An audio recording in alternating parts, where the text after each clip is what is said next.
me and Rachel started off talking for that first 2 days, and it was really, really, really good communication, and basically we got to know more about each other than we did about where we wanted the project to go, which was kind of interesting because it sort of left us both sort of sitting there going, what the fuck are we doing? So we both had the initial idea that we wanted to explore Second Life and completely immerse ourselves within this habitat. And I sort of saw it as how it would affect my life outside. And in Second Life, you call it your first life. And basically, my first life basically turned head over heels. And I had very physical side effects from spending a lot of time within a virtual world, which was very strange for me. So I had insomnia, and if I went out with friends or if I went and did things.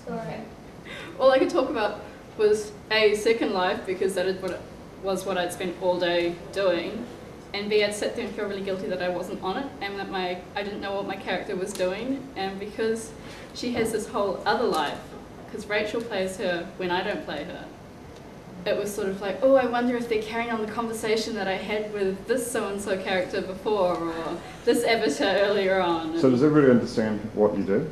Yeah. And most people do as they know. Mom, do you know? I made a character within Second Life with my partner over in the States. And then we sort of basically went on whenever we had time. And because she has full day classes and I only had this, I basically spent all week on Second Life.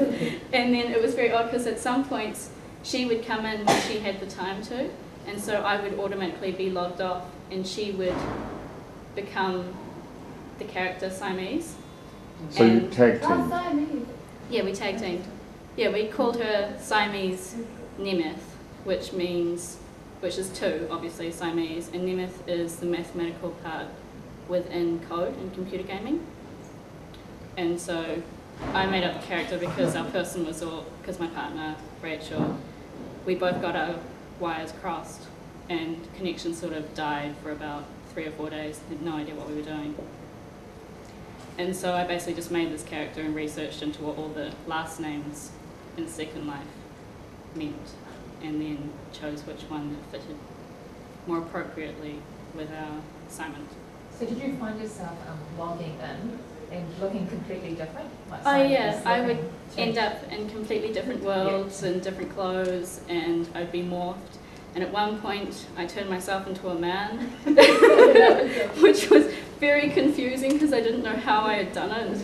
And it's sort of, because the program's so like new to me, you get very distraught about it because suddenly you were like this different gender. And it was very odd. And still, I think I'm still actually through all of this, I'm still technically a man. I just changed part of me, but I couldn't change other parts of me. You're a very beautiful man. And I never told Rachel, so she won't know until now. But you next anyway.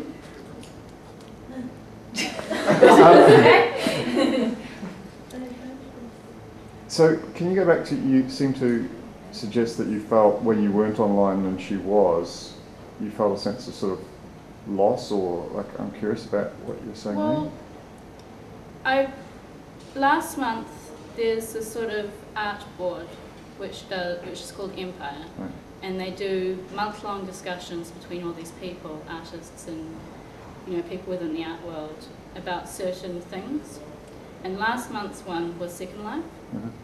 And so I went through, and they did the same thing that me and Rachel did, which was they went into Second Life to hold this sort of forum discussion. And I went through and looked at quotes and stuff like that, and I found that other people, even these very educated and highly intelligent people who had all these sort of qualifications and that stuff, were having the same sort of reactions that I was. And so the quotes are from that discussion that I pulled from, that sort of spoke to me about what it was like. Like, I don't think I'll go back onto Second Life purely because I did kind of get addicted, and I don't usually get addicted to things, especially like this. I hate gaming with a passion. And so it is kind of the whole sort of idea that she has died, and, well, she has for me, and so Rachel may still carry her on. And that's kind of odd, because it's sort of like she has this life outside of me, and so what does death mean? Pardon? So what does death mean? When you say When it's died, what does it mean? Well, she can't die. That's sort of the thing. You can cancel it. You can cancel the account and in turn kill her. But she doesn't die if you don't cancel the account. She's still there. She's still part of the system or the world. She just isn't in use, I suppose. Do they recycle? Is there a reincarnation within Second Life? No. A really in-depth and kind of personal look, and I know that Kiki, I know the background and what she went through, and I know that she didn't want to get too personal, and I think she still did in a way that's abstract and not her face confiding her feelings, but she expressed it in quite an interesting way. And I found it quite a dark little piece, and the music was really jarring, and the comments were really interesting and put together with the visuals. It was quite poignant, like how she spliced it all together. I found that really interesting. And yeah, it gives you a look at the darker side of Second Life, I guess, which was quite cool. Yeah, that's what I've got.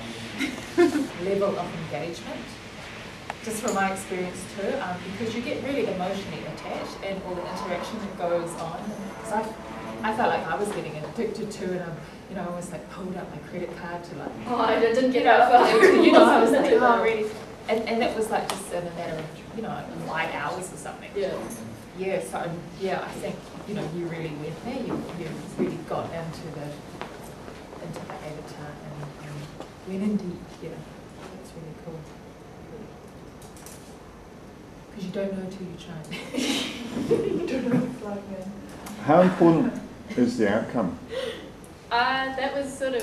That was what I found quite interesting, because as soon as I found out that there had to be a YouTube outcome, it was quite disheartening, because I had no intention on there being an actual piece for there to be an outcome. For me, it was more about the experiment and the experience of that, like going through that sort of way of constructing your life around something that, for me personally, is not real. Although for many people, and many people that I met within the program, it is their reality, it is what they live for. I met a guy at the start of it who I continue talking to. And last night I had a conversation with him about why he joined Second Life, and he said to take over the world. And I laughed, said, oh, that's a nice joke, no really. And he goes, no, seriously, I can't take over this world, so why not take over something else? And it's like, it's one of those things where you can do whatever you want to do. They've created a program which has almost no limits. Is that kind of the idea that, cyberspace is virtually the one and only space left in the world that is not governed by rules, that to a very large extent, so it's a really anarchic. Hang on, that seems very idealistic. No, it is. It is, and I'm not saying, but maybe relative to the real world in relation. In comparison. I would say it's equally governed. No, but there are still parts of the internet that are not. There really are. There are parts, some parts, most parts are, but there are still, it's a lot easier to, hack into a computer system than break into a store. The rules are different. The rules have been shifted. For me anyway, with the research I've been looking at, there are heaps of ideas around anarchy in cyberspace and how you can push the limits and break the rules and stuff like that. So. But if someone pulls the plug on all computers, you're gone. So the ultimate rules are someone's got to produce the computers and have them plugged in and have them switched on. Without that, so to say that you can have more control there. I never said control. I never said anarchy. I never ever said control. What's the relationship between freedom and control? Freedom compared to the real world. Freedom for instance, you can state something on the internet and it